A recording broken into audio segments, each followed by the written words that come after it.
All right. Hey, everyone. This is Randy D'Amico. Welcome to another edition of Tumor Talk, presented by the Journal of Neuro-Oncology. Today, we're discussing a recently published article. It's a randomized controlled trial, actually, of fractionated sterotactic radiosurgery with bevacizumab versus chemotherapy alone for high-grade gliomas. And we're very fortunate to have a special guest along with me and the JNO team today, Dr. Tobais Walbert. So I'm going to just introduce myself briefly, let everyone introduce themselves, and we'll get going. Again, I'm Randy D'Amico. I'm from Lenox Neurosurgery. I'm a brain tumor surgeon here. And Gautam, why don't you go next? Yeah, I'm Gautam Mehta. I'm a neurosurgeon at the House Clinic and part of the JNO social media team. Great. And Jason? I'm Jason Sheehan. I'm a neurosurgeon at the University of Virginia, and I help as editor-in-chief of Journal of Neuro-Oncology. And we're particularly glad you put this together, Randy. Thanks. No problem. Tobais? Yeah, I'm Tobais Walbert. I'm a neuro-oncologist at Henry Ford Hospital in Detroit. And I'm excited to be here today and share the results of our recently published study. Yeah, great. Yeah. So I know you have some slides. If you want to pull those up, you can share the screen and so everyone can see. Yeah. All right. Let me just walk you through this. And so I'm going to talk about our study, which was a randomized prospective trial of fractionated sterotactic radiosurgery and versus chemotherapy for recurrent malignant glioma after second-line chemotherapy, which is basically Avastin. These are my disclosures. And it's basically like, don't have to tell all of you, it's like glioma is progressing on Avastin, is very challenging to treat. And so what happened is like several years ago, we did this, we looked at our own data. This is a study from data from 2009 and 2010, where we looked at retrospectively at 46 patients with recurrent GBM. And here, up here, this is like an Avastin FSRT with SRS with Avastin versus just Avastin, and where we saw a significant advantage. And this was like a second cohort where we looked at Avastin with radiosurgery versus Avastin with second line with best dealer's choice chemotherapy.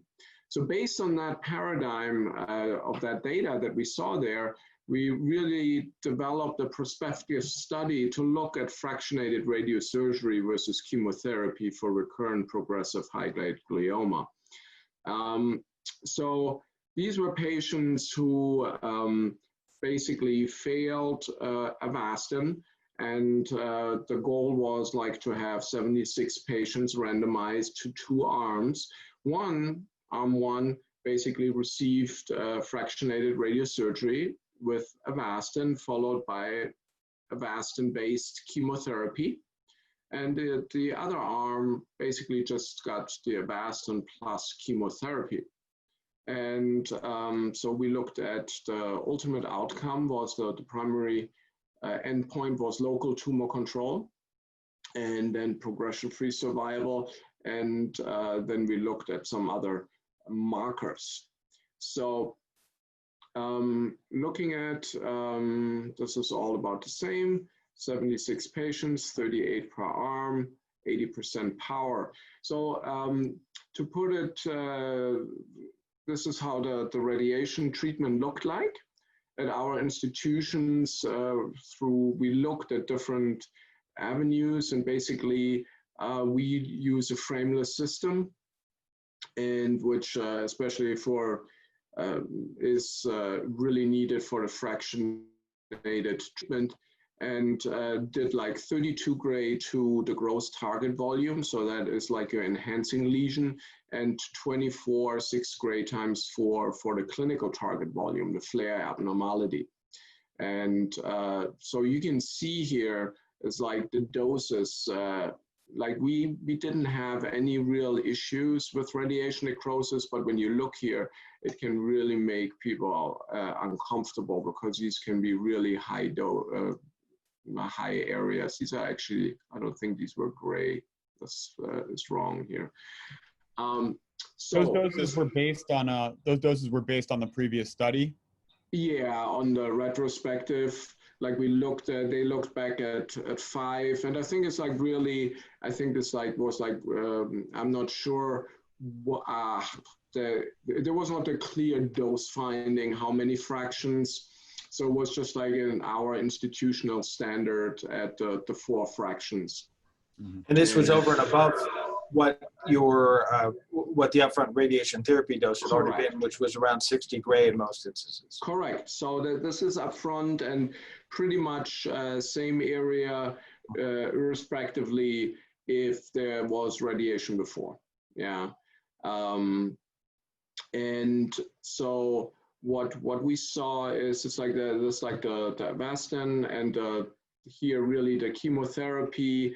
That was like back then irinotecan was like still a really big player, and then of course Temodar with a 21-day regimen, carboplatin, etoposide, which to me was like interesting because it's like that we didn't really have, like now CCNU is like our main second line, but a lot of patients have been heavily pre-treated anyway.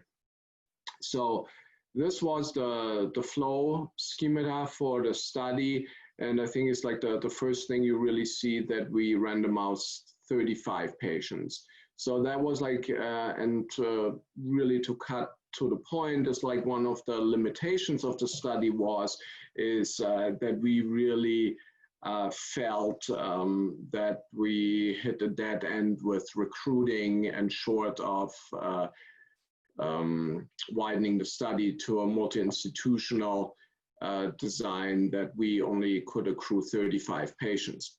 That said, we had like 18 in the FSRS arm, and 17 were allocated to the chemotherapy arm.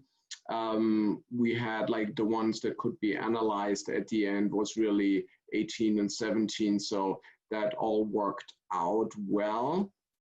And this is like really this busy slide. I don't expect you to go through here, but it really showed like a really good balance between of them.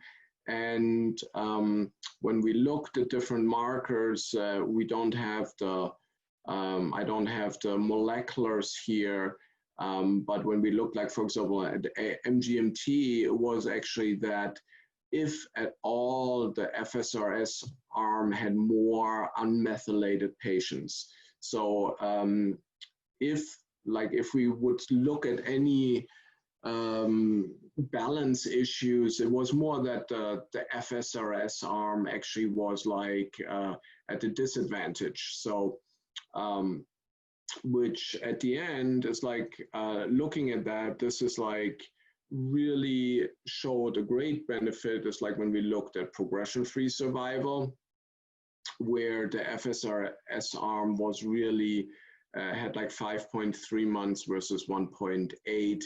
So that was actually, even with the low number that we had, was like significant. And patients with local control information, even there, we had like 2 patients out of the 16 with progression, but in the chemotherapy arm, we had like 11 out of 15 that really progressed, where we see the typical pattern of Avastin resistance, that nothing really sticks. So that was really great and promising. We looked at overall survival because that's what you do, yeah. But that the study, of course, wasn't really powered to do that, and so that was like didn't really see anything significant here. But I think the conclusion was really this is was like turned out we did not have any negative side effects from the radiation, and of course a lot of that might have had to do that still, even if we achieved the goal of an increased progression-free survival and slight increase of overall survival, that the survival still remains low. But we had improved local tumor control, and absolutely it was feasible. So yeah, I think it is for patients that progress on Avastin and that have a decent performance status. I think it's feasible. It's like 4 visits, so it's I think it's much more palatable than EBR repeat external beam radiation, where it just takes a lot longer, either 2 weeks, so every day. So I think it is like another piece that we can add in treating patients, and to add something to what we have to offer to our patients. Yeah. Yeah, well, congratulations. I think it's, it's definitely great. And I think small improvements in things like progression-free survival for people who don't have many other options or successful options right now are, they count as improvements and a step in the right direction. I got to ask you, has this changed your standard of care? Is this something you're offering to all patients with good functional status at this point? Yes, we actually do. And and I think these are like the cultural changes too. Like our radiation oncology team was when that all was started was like very aggressive, I would have say. And now we have a much more, I would almost say more conservative team. But this is the data that that guides them, and yes, they now do feel much more comfortable treating patients, and based on these results, and this for at least for our team approach, this has really changed the way we approach it. Yeah. So. Yeah, I was very impressed with the study. I thought that this was meaningful, and Randy's point, the progression-free survival improvements were impressive, and the survival, although not powered for it, showed a trend of improvement. I was also very impressed when you look at the IDH1 status of your patients. I mean, you had a rather challenging cohort of patients. Most of the patients were IDH1 negative, and you'd wonder if this might have some benefit in the IDH1 positive patients, maybe even more so in terms of improving survival in those patients who already maybe have a little bit of a better survival advantage. But very impressive work, and something that I think if in many instances, if you could patent this and sell it to big pharma, they'd be pushing this pretty substantially. Of course, ionizing radiation isn't quite that, but I think it's a good option for patients, and certainly one that bears some additional study. But we do this at my institution from time to time, not on every patient, but on selected patients. And you've shown the merits of this approach in a very nicely done study. Well, Jason, what are your indications? When do you guys offer this? Well, really, I think it's like one of the take-home points is like, yes, we do want a patient to be on Avastin, so we are using it, have been using it too as well for patients that are slated to go on Avastin, where we start them on Avastin and then combine it with the radiation, because it's like really based on our prior data. I truly believe that there is a benefit of combining both of them. Yeah, and yeah, and of course, like these are patients where we otherwise wouldn't have a clinical trial available, and yeah, that's the main parameters. I think is just like a good performance status, and then to go from there. Jason, what about you? You do use it, right? It's something very similar. You're correct in that we would strongly consider SRS and Avastin at the same time. And I think if patients are going to have it, Avastin, that we would consider the use of radiosurgery.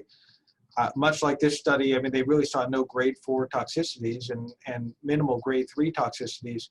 We've seen similar sorts of safety and to a degree efficacy associated with this type of approach, and it's one which we consider. It's something that I think should be considered in all major centers that are taking care of high-grade glioma patients.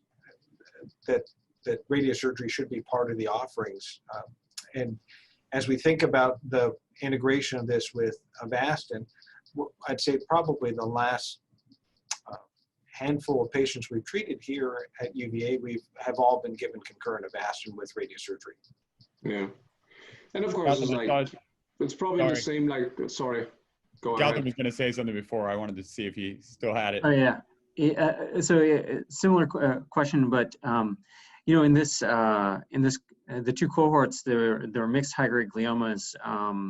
Some grade 3s, but also the grade 4s. Did you ever split out the outcomes based on glioblastoma alone, because that was predominant in the groups? Yeah, it wasn't like we looked at that because it's like, of course, we wanted to make sure that the same, like with the IDH1 mutations, we know that drives survival, and that the trajectory is much different for the grade 3s. So we looked at that, and that did not make a difference. Yeah. And so do you think that this is, do you think this is applicable to both, or the takeaway would be that this is applicable to both high-grade glioma and glioblastoma? Yeah, I think so. I think it's even what Jason just mentioned is like is probably even more so applicable to grade 3 glioma, where you have a longer trajectory. Yeah. And then what about tumor volumes? Do you worry at all if you're going to do this? Do you need a smaller tumor volume to do the fractionated stereotactic radiosurgery? Or how large, including all that flare signal, does your volume have to be? So like in the earlier slide, that I had, is like there were some huge volumes, like where it's approaching at least like almost half hemisphere. It worked. It's like and I think it's like, of course, like starting out, now I'm involved in the planning of the radiosurgery, but of course it's like the last word is with the radiation oncologist, and but no, it's like we didn't see any issues, so it actually worked quite well. Yeah. In your protocol, all the patients who received radiosurgery also received dexamethasone. And that's something I also use for my glioma patients, but with these patients who are also receiving concurrent Avastin, do you think that's something that could be eliminated or taken out of the protocol?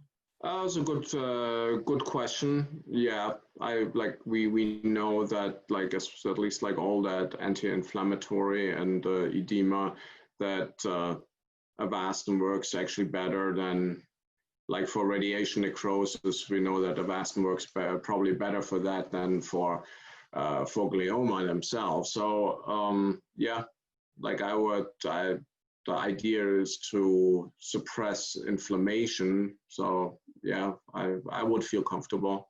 I think it's more like still like one of these reflexes that whoever gets radiation is going to get a good dose of dexamethasone. But we have some patients too who, if they had like issues prior to that, they reacted with either like anxiety or sleeplessness, like where they do or do not want steroids, and where we obviously then omit them or reduce them as much as possible.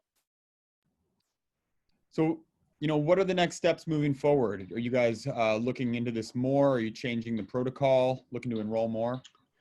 Right now, I think it's on hold. Like we haven't really. I think certainly it could be something to look at. would be worth like to look at the bigger picture, what the bigger outcomes are, like of the large randomized. There's several large randomized radiation protocols, and if they show a benefit, I think that is a critical part to it as well. I truly do believe that the fractionated radiosurgery with the 4 fractions is much more patient friendly than to go back to 10 fractions or even more. Yeah.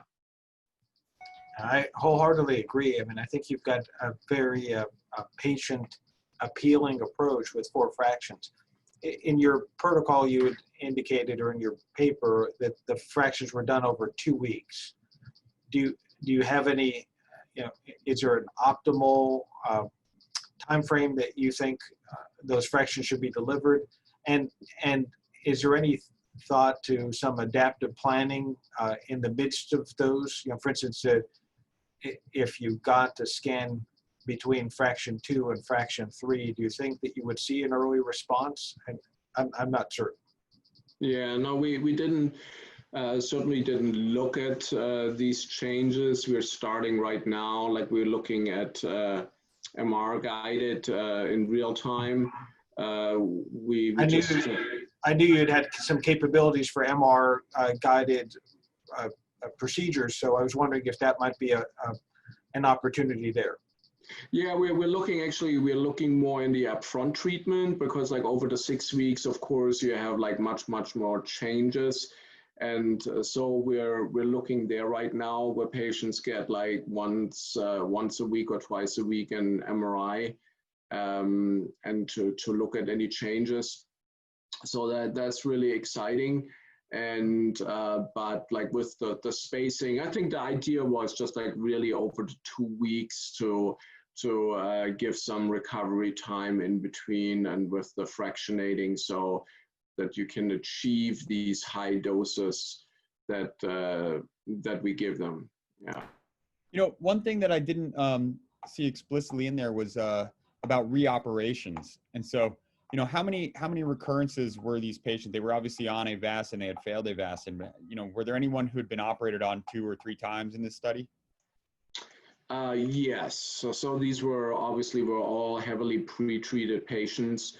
I would have to look back. I don't remember what we had on the demographic table, if that was like part of it or not, how many resections they had. Yeah, but obviously, like once you cross the Avastin line, then as you all know, it's like surgery is very challenging to have them off for 4 to 6 weeks and then to go back to surgery. Yeah.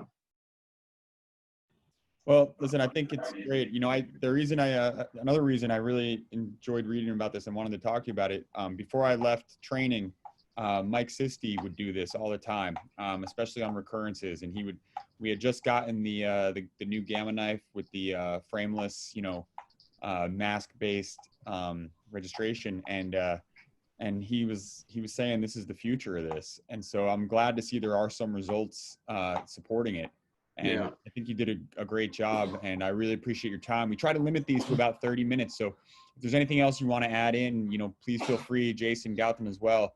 Keep it short and snappy, and we'll put it on YouTube for everyone to watch and rewatch. No, I think it's like, I really appreciate the opportunity and think this is a great format and interactive and to follow up. So I think this is exciting. I hope to see that that more journals and groups are doing that. It's like, half an hour, something that people can invest. Thanks so much. Thanks for having me. It's a very high quality study. Thanks so much for supporting the Journal of Neuro-Oncology, and I want to thank you for joining this. And obviously thanks to the organizers, Randy, Flora, and Gautam, for putting this together. No problem. All right, everyone, have a good night. Stay safe. Thank you. Good night. Bye-bye. Take care. Bye-bye. Thank you.